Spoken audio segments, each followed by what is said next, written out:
Hello my friends, this is Len Mooney, author of Adventures in Single Parenting and creator of the website singleparenting.us, and welcome to this video. Today I want to talk about a topic that's very tragic and very important, and that is suicide amongst teenagers.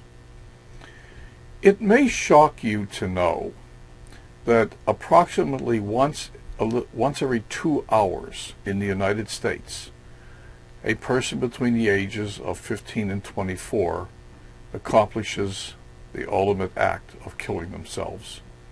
Approximately 5,000, and I'm going to say teenagers, even though technically, of course, a 24-year-old is not a teenager, but 15 to 24-year-olds, approximately 5,000 kill themselves every year in the United States alone. And there's a lot more around the world, but let's stay with the United States for the sake of the statistics and the numbers here. This is an incredible number, and we as parents need to really be aware of what goes on. Teenagers are especially vulnerable. They're in a very difficult period of their time. They're emotionally unstable. Their brain hasn't completely developed yet. They haven't developed all the life coping skills that they're going to need and hopefully have later on in life. And it can be easy for them to reach a conclusion, especially with peer pressure, bullying, sextortion, and all the other things that can go on. It can be easy for them to reach the conclusion that their life isn't worth living and they want to do something about it. And unfortunately, as I said, about 5,000 of them manage to do something about it every year. Well, first off, let's start with what are some of the signs that a teenager may be contemplating suicide? Well, irritability, obviously, depression, drug and alcohol use, any other mental disorders, bipolar, for example, making comments about not wanting to be around or not going to be around much longer, giving away possessions, stopping doing things that they normally like to do. Usually teenagers will hint. They'll let you know that something's going on.